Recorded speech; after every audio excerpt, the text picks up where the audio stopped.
உங்கள் மத்தியில் பேசுகிற நான் என்னுடைய சாட்சி நான் சொல்ல, எனக்கு இன்னும் டைம் இருக்குது, 10 நிமிஷம் இருக்குது. நான் இறந்து போயிருந்தேன் ஆகஸ்ட் 7ஆம் தேதி நான் இறந்து போயிருக்கணும்.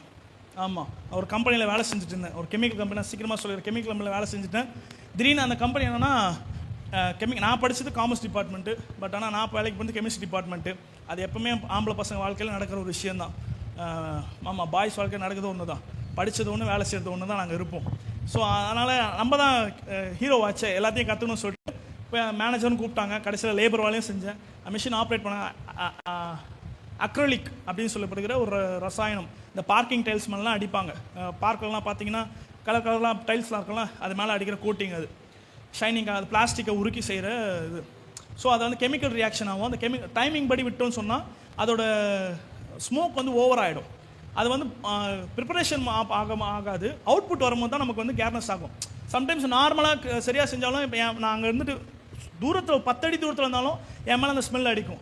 நான் வீட்டுக்கு போவோம், வெளியே என் ட்ரெஸ்ஸெல்லாம் ரிமூவ் பண்ணிட்டு தான் நான் உள்ளே போயிட்டு தான் உள்ளே போவேன். அந்த மாதிரி இருக்கும். அது விட்டு கம்பெனி விட்டு வரும்போது எனக்கு கேர்னஸாக இருக்கும். வேலை சும்மா உட்காந்துருந்தாலும் 10 அடி தூரத்தில் உட்காந்தாலும் ஒரு டீ குடிச்சிட்டு தான் என்னால் பண்ண முடியும். இப்போ 2 நார்த் இந்தியன் பசங்களை வச்சு வேலை செஞ்சோம். ஒருத்தன் திடீர்னு நின்றுட்டான். அதனால் இன்னொரு பையன் நான் தான் ரொம்ப வேலை, அன்றைக்கி ரொம்ப வேலை இருந்தது. ஸோ செஞ்சுட்டு இருக்கும்போது திடீர்னு பையன் என்ன பண்ணிட்டான், 45 மினிட்ஸ் ஓட வேண்டிய மிஷினை 55 மினிட்ஸ் ஓட விட்டான். சாரி, 1 hour 5 minutes ஓட விட்டான். 20 நிமிஷம் எக்ஸ்ட்ரா ஓட விட்டான். அவன் ஓட விட்டு தான் அந்த கெமிக்கல் எனக்கு தெரியல. அப்புறம் நான் ஆஃப் பண்ணிட்ட பிறகு அவுட்புட் எடுக்கும்போது அந்த ஸ்மோக் எங்களுக்கு ரொம்ப என்ன ஆச்சு, எஃபெக்ட் ஆயிடுச்சு. ஈவன் நாங்கள் மாஸ்க் போட்டாலும் பிபி கிட்டே வந்து எங்களுக்கு இல்லை. ஸோ ஜஸ்ட் ஒரு 2-3 மாஸ்க் தான் போட்டிருப்போம். அதை போட்டு தான் எங்களுக்கு கேர்னஸ் ஆகிட்டு அந்த பையன் என்ன பண்ணால் அதில் விழுந்துட்டான். அது அவுட்புட் கீழே இருக்கும், அது எல்லாமே கீழே சிந்தி அது மேலே விழுந்துட்டான். அவனை காப்பாற்றி திரும்ப வச்சு அந்த பையனை எழுந்துடுறான் சொல்லிட்டு இது பண்ணி நான் வெளியே திரும்பி அந்த பையனை பண்ணிட்டான். அதை நம்மளை போதையாக்கணும். இந்த எப்படி இந்த மதுபானம்லாம் குடிக்கும்போது போதையாக்குது, அது மாதிரி போதையாக்கணும். திரும்பி அதில் போய் விழுந்துட்டான். நானும் அவனை போய் விழுந்தாலும் அவ்வளோதான், மண்டை அடிப்பட்டு அவ்வளோதான், முடிஞ்சிச்சுடான்னு நினச்சேன். அவ்வளோதான், ஏசப்பான்னு கத்தி பார்த்துட்டேன். 5:30 மணிக்கு விழுந்தேன். 8:30 மணிக்கு தான் எங்களை கெமிக்கல்லேருந்து தூக்குறாங்க. அதுவும் என் ஒய்ஃப் வந்து ஃபோன் பண்ணி, இதில் இன்னொரு சிரிப்புன்னா, எனக்கு கல்யாணம் ஆகி அப்போது 2 மாதம் தான் ஆகுது. ஜூன் 10 எனக்கு கல்யாணம், இது ஆகுது ஆகஸ்ட் 7. அப்போது அவங்க ஃபோன் மேலே ஃபோன் அடிச்சு வெளியே போன ஒரு டிரைவர் ஃபோனை எடுத்து பேசி அவங்க இதை மாதிரி வந்து போன மாதிரி படுத்துட்ருக்காங்க. இது அப்புறம் எங்கள் வீட்டில் எல்லாம் ஓடி ஒரு ரெடியூல்ஸில் இருந்து வடப்பரம்பாக்கம் கம்பெனி. அப்போ ரெடியூல்ஸில் வந்து ஒரு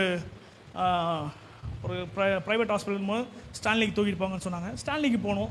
ஸ்டான்லிக்கு போயிட்ட பிறகு என்னுடைய பல்ஸ் ரேட் பார்த்தீங்கன்னா 15 தான் என் பல்ஸ் ரேட். என்னுடைய எல்லா ரிப்போர்ட்ஸும் இருக்குது. 15 தான் என் பல்ஸ் ரேட். ஸ்டான்லி 9:50க்கு போகிறேன். ஃபஸ்ட் ஃப்ளோரில் என்னை போடுறாங்க. 10 மணிக்கு கிட்டத்தட்ட 1.25 மணி நேரம் என் உயிருக்கான டாக்டர்ஸ் போராடுறாங்க. 1.5 மணி நேரம் 1.25 மணி நேரம் எனக்கு ஃபஸ்ட் எய்ட் பண்ணி என்னை எப்படினாவது எழுப்ப வைக்கணும். ஆனால் ஒரு கிருபை எழுந்துட்டேன். எழுந்து பார்க்கும்போது எல்லாம் கேட்குற மாதிரி தான், எங்கே இருக்கேன் அப்படின்னு கேட்டேன். உனக்கு இது மாதிரி ஆயிடுச்சு, ஸ்டான்லியில் இருக்கேன். அப்புறம் என் ஒய்ஃப் ஞாபகம் வந்தது. ஏன்னா அப்போ தான் எங்களுக்கு மேரேஜ் ஆகி கரெக்டாக ஒரு மாதத்துலேயே அவங்க வந்து கன்சீவ் ஆனாங்க. அப்போ தான் 20 days முன்னாடி தான் கன்ஃபார்ம் ஆகுது அவங்க வந்து ப்ரெக்னெண்ட்டாக இருக்காங்கன்னு சொல்லிட்டு. நாங்கள் டெஸ்ட் எடுக்கும், சாரி ஒரு 10 நாளைக்கு முன்னாடி தான் அது வந்தோடனே. இப்படி அப்போது வயிற்றில் பாப்பா என்னன்னு பயத்துலேயே நான் அப்புறம் திரும்பி மயக்கடிச்சு விட்டேன். அப்போ திரும்பி என்னை ஃபஸ்ட் எய்ட்லாம் பண்ணி ரெடி பண்ணி வச்சாங்க. ஃபஸ்ட் நாள் எனக்கு 6 மணி நேரம் எனக்கு டைம் கொடுத்தாங்க. அதுலேயே ஆண்டவர் எனக்கு காப்பாற்றினார். 2வது நாள் டாக்டர்ஸ் எனக்கு கொடுத்த டைம் 2 நாள் 48 மணி நேரம். ஏன்னா என்னுடைய முதல் டெஸ்ட் ரிப்போர்ட் வந்து என்னுடைய லங்ஸு, கிட்னி, ஹார்ட் எல்லாமே போயிடுச்சு. அவன் உயிர் பிழைக்கிறதே கஷ்டம்னு சொன்னாங்க. நம்ம ஆண்டவர் பார்த்து கொண்டு வேதத்தை வச்சு ஒரு நாள் ஒரு வாரத்தோடு போய் சொல்லக்கூடாது. டாக்டர் சொன்னாங்க எல்லாமே, ஏன்னா என்னுடைய பிளட் டெஸ்ட் எல்லாமே போயிடுச்சு. 2 நாள் டைம், அதுக்கு மேலே கடவுள் தான் காப்பாற்றணும். அப்போ எனக்கு பயங்கரமான எனக்கு எல்லாம் ஜெபம் பண்ணுறாங்க. அப்போ எனக்கு விழிப்புறம் போதெல்லாம் எனக்கு தெரியாது என்ன ஆச்சு ஏதாச்சுன்னு தெரியாது. நான் ஆண்டவர்கிட்ட, ஆண்டவரே எனக்கு வந்து ஊழியம் இருக்குது ஆண்டவரே. ஏன்னா செப்டம்பர் 7 வந்து எங்கள் சர்ச்சில் ஒரு பெரிய மீட்டிங், மலேசியாவிலேருந்து வராங்க. பாஸ்டர் கூட தெரியும், மலேசியாவிலேருந்து பெரிய யூத் மீட்டிங் நடத்தாங்க. நான் தான் கோஆர்டினேட்டர் அதுக்கு. ஸோ அவங்க அந்த டீமுக்கு ஃபுல்லாக நான் தான் எல்லாம் பண்ணோம். மீட்டிங் ஃபுல்லாக கண்டக்ட் பண்ணது நான் தான், போஸ்டர்லேருந்து எல்லாமே நான் தான் பண்ணிகிட்ருக்கேன். திடீர்னு எல்லாமே இப்படி ஆகிடுச்சோன்னு எனக்கு ஆண்டவர், நான் எழுந்து ஆண்டவரே எனக்கு நான் ஊழியத்துக்கு போனேன், எனக்கு சீக்கிரமாக வெளியே கொண்டு போங்க. 2வது நாள் நைட்டு இரவு எனக்கு டாக்டர் கொடுத்த டைமிங்கில் அதை நான் சொன்னேன், நாங்கள் டெலிவரன்ஸ் ப்ரேயர் பண்ணுவோம். அப்போ வந்து ஒரு மனுஷனுக்குள்ளேருந்து ஒரு ஆவி பேசும்போது பயம் இருக்காது. ஒரு ஆவியை நேரில் வந்து பேசும்போது எவ்வளோ பேர் ஆளாக இருந்தாலும் பயப்படுவான். திடீர்னு ஒரு நைட்டு 1:30 மணி இருக்கும். என் பக்கத்தில் ஒரு உருவம் மாதிரி அங்கே உட்காந்து பேசுது. உன்னை நான் 2:30 மணிக்கு நான் தூக்குறேன், பார்க்குறியா அப்படின்ச்சு. நான் சொன்னேன் முடிஞ்சால் தூக்குன்னு. நான் எழுந்துக்கணுன்னா என்னை ஒருத்தர் தூக்கணும். ஏன்னா பின்னாடி எனக்கு வந்து டிஸ்போசபிள் பெட்ஷீட் வச்சுருப்பாங்க. அதுக்கப்புறம் அதுக்கப்புறம் எடை இலை வாழை இலை இருக்கும், அது கீழே பெட்ஷீட். ஆக்சுவலாக ஒரு ஃபயர் ஆக்சிடென்ட் எனக்கு. அதை எழுந்துக்கும் போது எல்லாமே ஒட்டிகிட்டு இருக்கும். அப்படியே எடுக்கும் போது அந்த உயிரே போயிடும். அப்போ தான் யோபை யோசிப்பேன், எவ்வளோ கஷ்டப்பட்டுருப்பாரா எப்பா மனுஷன். அதை எடுக்கிறதுக்கே எனக்கு ஒரு மாதிரி இருக்கும், அப்படியே வலி அதே மாறு. அவ்வளோ பண்ணிவிட்டு ஹாஸ்பிட்டல் நல்லா பார்த்துருப்பீங்க, அந்த ஸ்டான்லி ஹாஸ்பிட்டலில் அந்த கட்டமாக இருக்கும் காலில், கட்டல் காலில். அது உள்ளே என் காலை விட்டு இப்படியே எழுந்துக்கிட்டு, எனக்கு வெயின் வேறு கிடைக்கல. ட்ரிப்ஸ் வந்து எனக்கு ரொம்ப இப்படி கையை மடக்கக்கூடாத மாதிரி வெயின் இங்கே தான் போட்டாங்க, அந்த நடு கையில் போட்டாங்க. அப்போ போட்டு நான் இப்படியே எழுந்து பைபிள், எப்போவுமே நான் எங்கே போனாலும் பைபிள் வச்சுருப்பேன். ஹாஸ்பிட்டல் போனாலும் சரி, டூர் போனாலும் சரி, எங்கே போனாலும் சரி, பைபிள் எடுத்து சங்கீதம் 91 படித்தேன். ஆண்டவர்கிட்ட ஒன்று கேட்டேன், நீங்கள் எனக்கு உயிரை கொடுத்தீங்கன்னா நான் ஊழியம் செய்கிறேன், இல்லைனா வேண்டாம், எனக்கு இந்த உயிர் வேண்டாம், நீங்கள் நான் எனக்கு உயிரை கொடுங்க, நான் ஊழியம் செய்கிறேன் அப்படின்னு. தேவஜனமே கரெக்டாக 3:30 மணி 4:30 மணி ஆயிடுச்சு. பிசாசு எனக்கு எந்த டைம் கொடுத்தானோ அதே டைமிங்கில் ஒரு பேஷண்ட் அங்கே எனக்கு பக்கத்தில் இருக்க பேஷண்ட் ஆடுறாரு, தூக்கி போடு. அப்போ தான் பார்த்தேன், தூக்கி போடுது. நான் சரியாக 7 நாள் ஸ்டான்லியில் ஐசியூவில் இருந்தேன், ஃபஸ்ட் ஃப்ளோர் ஐசியூவில் இருந்தேன். அப்போ டாக்டர்கிட்ட நான் கேட்குறேன், டெய்லி வந்து டாக்டர் எனக்கு கிட்டத்தட்ட ஒரு நாளைக்கு 5 டாக்டர் வந்து பார்ப்பாங்க. ஸ்கின் டாக்டர் பார்ப்பாங்க. ஸ்கின் டாக்டர் ரிப்போர்ட் அவ்வளோ ஸ்கின்லாம் வராது, பிளாஸ்டிக் சர்ஜரி வேணால் பண்ணலாம் நாங்கள் ஃபஸ்ட்டு. ஆனால் ஆண்டவர் கிருபையில் முடி வளராதுன்னு சொன்னாங்க. ஏன்னா இங்கெல்லாம் எனக்கு கிட்டத்தட்ட மொட்டை அடிக்கும் போது 8 பிளைடு பேக்கெட் பாதி உடச்சி, ஏன்னா கம்பி மாதிரி ஆகிடுச்சு அந்த கெமிக்கல் பட்டு. 4 மணி நேரம் எனக்கு மொட்டை அடித்தாங்க. இந்த இங்கேருந்து இது வரைக்கும் தான் 4 மணி நேரம் மொட்டை அடித்தாங்க. அவருடைய கையில் ரத்தம் வந்து அந்த மாதிரி எனக்கு ரொம்ப மொட்டைலாம் அடித்து ரொம்ப அகோரமாக இருந்தேன். என்னை பார்த்தவங்க எல்லாமே சொன்னாங்க, கண்டிப்பாக மேத்யூ வரமாட்டான். மேத்யூவை பார்க்க எங்கள் பாஸ்டமாக நான் போயிட்டு முதல் வாரம் திருவிருந்து கொடுத்தேன், 7ஆம் மாதம் திருவிருந்து கொடுத்தேன், 8ஆம் மாதம் திருவிருந்து முதல் வாரம் கொடுத்தேன், 9ஆம் மாதம் திருவிருந்து நான் கொடுக்க வரும்போது சாட்சி சொல்ல வச்சாங்க. அப்போ எங்கள் சபை மக்கள் முன்னாடி சாட்சி சொல்கிறேன். அப்போ எங்கள் பாஸ்டமாக சொல்கிறாங்க, நான் உண்மையாக நினச்சேன், மேத்யூவை பார்க்க முடியாதுன்னு நினச்சேன், மேத்யூ போயிட்டான், அவ்வளோதான், நம்மளை விட்டு போயிட்டான், அப்படி தான் நான் நினச்சேன் அப்படின்னு சொன்னாங்க. ஏன்னா எல்லாம் என்னை பார்த்தோம், நான் வாழ்ந்த ஏரியாலெல்லாம் அவன் செத்துட்டான் அப்படின்னு சொல்லிட்டாங்க. ஆனாலும் ஆண்டவர் எனக்கு உயிரை கொடுத்தார். நான் டாக்டர்கிட்ட கேட்டேன், எப்போ சார் வெளியே போவேன்? டாக்டர் என்னை பார்த்து நெக்லாம் சொன்னான், டேய் 20 நாள் நீ ஐசியூவில் இருக்கணும்னா. அவன்கிட்ட சார், நான் எனக்கு அடுத்த மாதம் ஊழியம் இருக்குது, நான் 10 நாளில் வெளியே போனேன் சார். தேவச்சனமே அங்கேருந்து நான் இருந்த அந்த வார்டில் கிட்டத்தட்ட எத்தனை பேர் டிஸ்சார்ஜ் ஆனாங்கன்னு தெரியாது. ஆனால் ஒரு நாளைக்கு கிட்டத்தட்ட 2 பாடி நான் இப்போ வெளியே போவோம். என் காலுக்கு எழுதாக இருக்கும். ஏன்னா நான் கடைசியில் என்னை போட்டாங்க, எங்கள் 2 பேரும், எனக்கும் அந்த ஹிந்திக்கார பையனும் கடைசியில் ப்ரைவேட்டாக போட்டாங்க, எங்களுக்கு ஒரு ஸ்க்ரீன்லாம் போட்டு. ஒவ்வொரு நாள் நைட்டும் எனக்கு பிசாசோட போராட்டம் இருக்கும். தூங்க மாட்டேன், எழுந்து ஓடுவேன். ஒரு நாள் ட்ரிப்ஸ் எல்லாம் கட்டிட்டேன், எழுந்து ஓடுறேன். அந்த மாதிரி எனக்கு பயங்கரமான போராட்டம் இருக்கும்.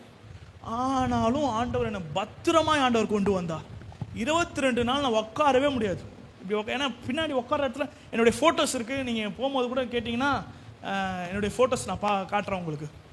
என்னுடைய ஃபோட்டோஸில் கண்டிப்பாக காட்டுறேன். ஏன்னா அந்த அந்த வேதனை எனக்கு பயங்கரமாக இருக்கும்.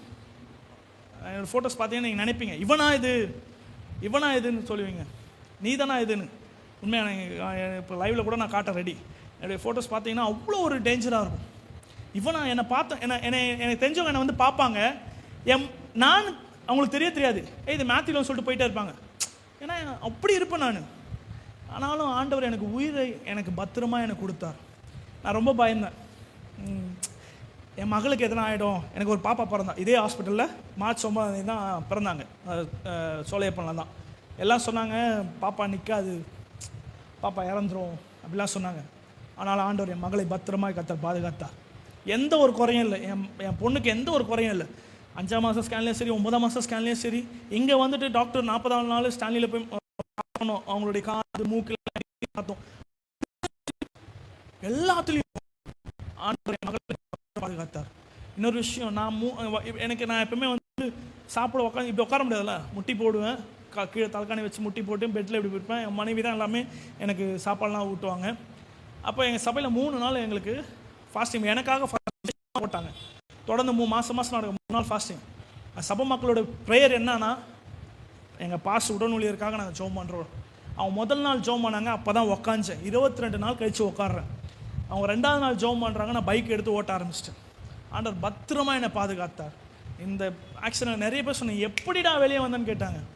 ஆனாலும் ஆண்டவர் என்னை பத்திரமாய் கொண்டு வந்தார். நான் அப்போ தான் நினச்சேன், ஆண்டவருடைய பிளானே வேறு. அப்போ தான் நினச்சேன், என்னை வச்சு ஆண்டவருடைய பிளானே வேறு. நான் சொல்கிறேன், நான் ஊழியமே செய்ய மாட்டேன்னு நினச்ச ஒரு ஆள், ஊழியமே செய்ய மாட்டேன். ஆனால் ஆண்டவருடைய கிருபையில் இன்றைக்கி நான் ஜெபம் பண்ணுறது, ஆண்டவரே எனக்கு ஊழியத்தை தாங்க, நான் இன்னும் ஊழியம் செய்யணும்.